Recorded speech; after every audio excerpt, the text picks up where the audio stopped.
Vamos lá, vamos para os Estados Unidos, meus amigos. Quem aqui que é bom de previsão? Previsões as mais diversas. Você gosta, Pri, de previsões ou não? Olha, eu não gosto, mas eu não tenho uma previsibilidade nas eleições dos Estados Unidos, mas a gente já tem falado sobre isso desde quando, né? O Joe Biden se afastou aí e a gente vê a Kamala Harris ganhando força, ora recuando um pouco mais. Mas todo mundo dizia, eu não vou falar todo mundo, muitas pessoas disseram, né, que ela não ia bater de frente, que não ia chegar, né, nem próximo. E eu me lembro de ter dito isso anteriormente, de que não, que ela realmente daria um susto, né, no Trump, e eu insisto nisso, esse susto agora se evidencia, né? A gente observa que eles estariam até mesmo empatados, mas até mudou, e aqui eu quero dizer para vocês, embora não seja uma previsão, mas é bom a gente lembrar que mudou até o jeito dele abordar as campanhas. A gente, pelo menos eu não tenho visto mais, não é? Ele ser tão agressivo, caçoando muito. Eu não sei, talvez vocês possam me corrigir, talvez isso tenha acontecido, mas eu não tenho visto mais o Trump fazer como ele fazia. Então eu acho que ele tá até, não vou dizer com medo, porque não seria essa palavra, mas ele tá um pouco apreensivo. Só que eu não sei se eu li, me parece que sim, que ele falou que não, que ela poderia estar empatada tecnicamente, mas na hora do vamos ver mesmo, porque a gente sabe que as eleições nos Estados Unidos, elas se dão de forma distinta, como no nosso país, né? A gente tem lá as zonas eleitorais que se juntam e fazem com que o candidato avance, e me parece que ele tenha dito que ele não estaria tão preocupado, porque na hora do vamos ver mesmo, ele teria, né, a maioria. Mas, muito embora nós não tenhamos nada já assim expressamente colocado, ela tem dado trabalho, ela tem enfrentado de alguma maneira o Trump e tem sido sim uma surpresa para todos nós. Eu penso, né? Você falou sobre previsão, Kamala Harris. Eu provoquei essa questão da previsão porque um analista de previsões eleitorais dos Estados Unidos cravou nessa semana Kamala Harris vai vencer a disputa com Donald Trump em novembro. Essa é a análise do professor Alan Lichtman, que leciona História na American University em Washington. O modelo que ele criou leva em conta 13 perguntas de verdadeiro ou falso em pontos-chave para o país. Nos últimos 40 anos, olha só essa informação. Nos últimos 40 anos, ele acertou 9 dos 10 presidentes eleitos e foi um dos poucos a cravar e a acertar a vitória de Donald Trump contra Hillary Clinton em 2016. E não é uma previsão, Diego Tavares, de vidente, de nada disso. É um método. Ele faz lá uma série de verdadeiro ou falso com alguns pontos, né? Guerra, economia, não sei o que e tal. E desses 13 pontos, ele faz lá a sua avaliação e o resultado apontado nessa avaliação, que já o deu vitória nas suas apostas em 9 das últimas 10 eleições, de que a Kamala Harris vence Donald Trump esse ano. E aí? Olha, Koba, eu respeito, mas eu discordo. E isso não tem nada a ver com nenhum tipo de paixão a respeito das eleições norte-americanas, que embora influenciem o mundo, tá uma eleição muito distante dos problemas que nós temos aqui no Brasil. A minha análise é pragmática mesmo. Eu acho que Trump vence as eleições, primeiro porque ele já tem uma certa vantagem em alguns principais estados norte-americanos, os swing states, que são os estados que de fato definem as eleições. E o outro ponto é que agora nós estamos na cara dos debates, que são debates mais importantes para que o eleitor forme a sua convicção e dirija a sua orientação aos delegados, que são aqueles que votam de fato no presidente dos Estados Unidos. E nesses debates, o tema central tende a ser a economia norte-americana. Kamala Harris é sucessora de um governo que fragilizou de forma muito aguda a economia norte-americana, o que vai, de certa forma, entrar em contraste com o bom período dos 4 anos do governo Donald Trump, que, somado a isso, tem também o fato de que foi um período pacífico em relação aos conflitos que nós observamos depois, que passaram a eclodir no mundo após o Partido Democrata assumir a cadeira presidencial na Casa Branca. Eu acho que isso, somado a falta, e digo falta de conteúdo, vou dizer falta de conteúdo, mas na falta aqui de um termo melhor,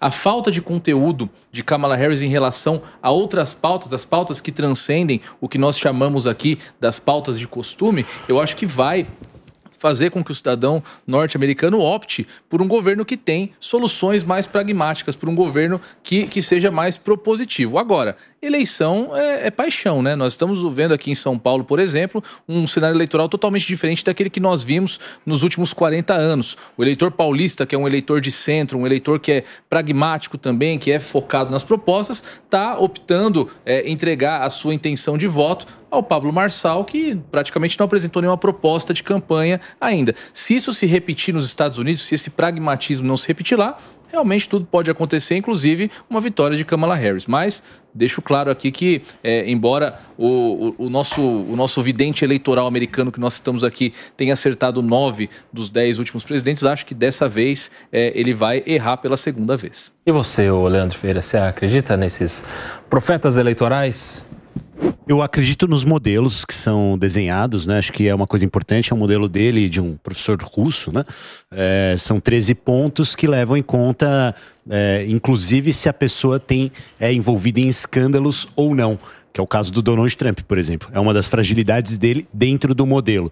Agora, uma coisa que nós precisamos levar em conta é que esse tipo de modelo está falhando mais, né?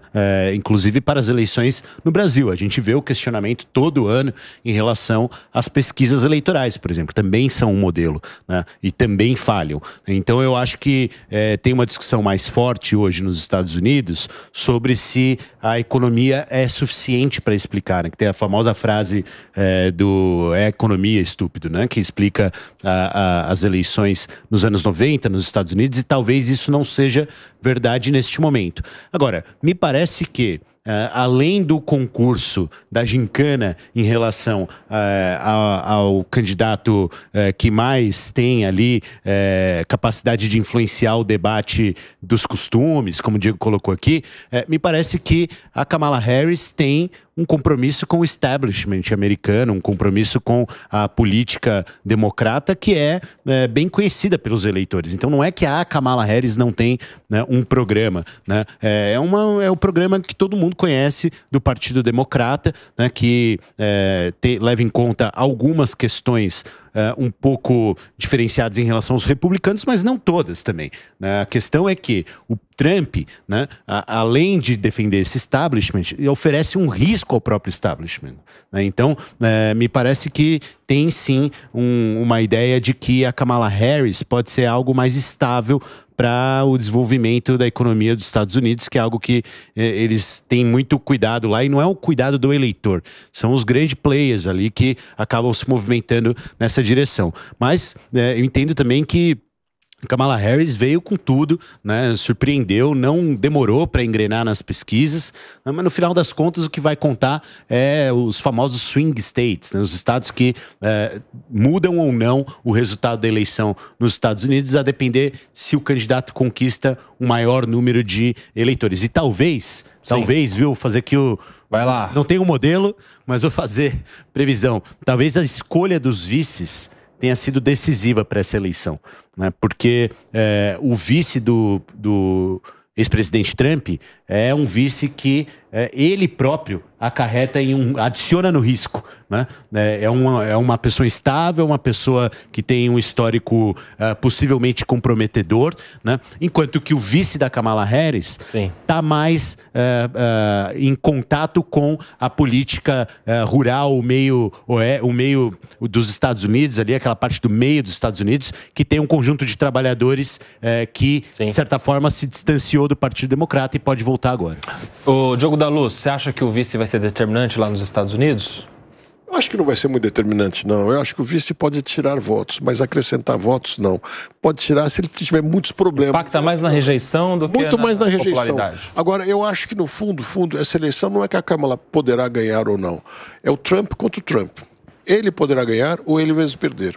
O que os americanos, me parece, estão discutindo muito mais é: nós queremos mais 4 anos de Trump ou não queremos? Uma parte, quase metade, diz que sim, e outra parte quase metade diz que não, e tem esse pequeno grupo que vai decidir por isso. A Kamala Harris não me parece ser a candidata ideal de mais que 20% da população, ou talvez até menos. O que eu vejo é isso. Queremos Trump ou não queremos Trump? Ele poderá ganhar ou perder. Acácio Miranda, muito rapidamente, o Leandro Ferreira falou ali a respeito dos swing states. Explica para a nossa audiência aí do que se tratam esses estados americanos e por que eles são tão importantes assim. Vamos lá, as eleições norte-americanas fogem à lógica do que nós conhecemos como eleições e a forma como se dão essas eleições. Nos Estados Unidos, nós temos 50 estados. Uma grande parte são estados republicanos, uma grande parte são estados democratas, mas nós temos principalmente ali no meio oeste, naquele cinturão de ferro norte-americano, estados pêndulos. O que são os estados pêndulos? Em algumas eleições eles são republicanos, em outras eleições eles são democratas. Não à toa, se a gente olhar tanto para a agenda da Kamala como para a agenda do Trump a partir de agora, e se a gente olhar para os lugares de onde vêm os vices do Trump e da Kamala, nos dois casos, eles só farão agendas a partir de agora nos swing states, nos estados pêndulos, porque estado democrata, ela já sabe que venceu, estado republicano, ele já sabe que venceu. Eles vão buscar aqueles eleitores indecisos. E os vices, os dois são de estados pêndulos, como forma da Kamala e do Trump fazerem gestos para esses eleitores que, ora,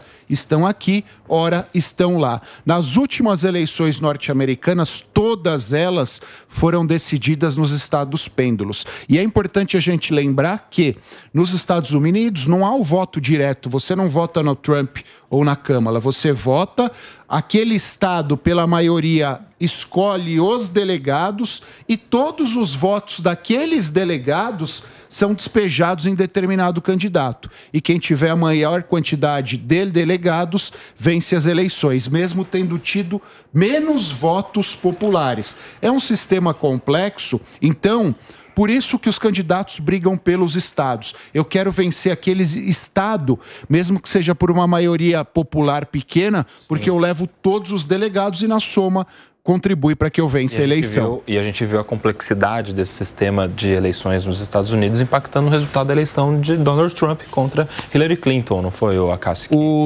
Se fosse por votação majoritária, a Hillary Clinton teria ganhado do Donald Trump. Duas eleições emblemáticas. 2016, a Hillary teve mais votos populares que o Donald Trump. E 2000, que são eleições muito emblemáticas para os norte-americanos, que o Al Gore, que era vice do Bill Clinton, venceu nos votos populares, teve um problema na contagem dos votos ali na Flórida, e o Bush, mesmo tendo perdido por uma vantagem grande dos votos populares, acabou virando presidente da República também. A Flórida, que era um swing state na época, e hoje em dia não é mais um estado pêndulo, hoje é um estado republicano com muita firmeza, né? E é muito louco pensar isso, né? Porque é o estado onde há uma maior quantidade de imigrantes, de latinos, e é um estado republicano que tem como principal bandeira os republicanos, ou uma das suas principais bandeiras, evitar essa imigração. Não, mas tem muito aposentado que muda para a Flórida de outras partes do país. Então, acho que aí equilibra. Eu acho que alterou a demografia do estado da Flórida, esse movimento dos últimos 20 anos de muitos condomínios voltados para aposentados, quem sabe uns brasileiros milionários que passam por lá também. Falando sobre estados pêndulos ou swing states, essa semana nós teremos o primeiro embate entre a Kamala Harris e Donald Trump. O debate entre os dois será na terça-feira e teremos, é claro, cobertura aqui na Jovem Pan News. O evento acontecerá na cidade da Filadélfia, na Pensilvânia, estado pêndulo, swing states. Um dos 7 estados pêndulos, inclusive, aqueles que se inclinam para um partido ou outro, dependendo de cada eleição. E aí, debate, já que tivemos hoje no nosso Tá na Roda um debate especial, cujo Leandro Ferreira não teve a oportunidade de participar. Quero a sua avaliação sobre o que esperar desse debate, meu querido Leandro Ferreira. Eu esperava ser convidado para ensinar a Kamala Harris aqui, não. Mas, tudo bem.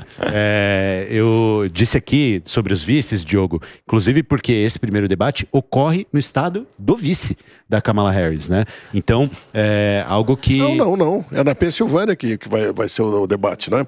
Na Pensilvânia. O vice dela Exato. É de Minnesota, né? Ah, perdão. É o governador de Minnesota. Perdão. Então, eu acho que esse tipo... A Pensilvânia é um estado pêndulo, mas que tem uma população urbana grande também, né? Inclusive, a própria Filadélfia é uma cidade que, historicamente, compõe a parte das antigas 13 colônias e tal, né?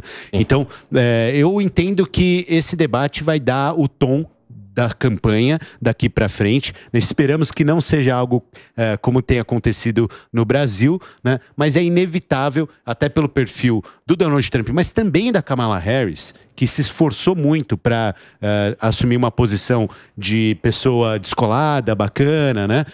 Uma pessoa que não tem a figura sisuda que ela tinha no passado, né?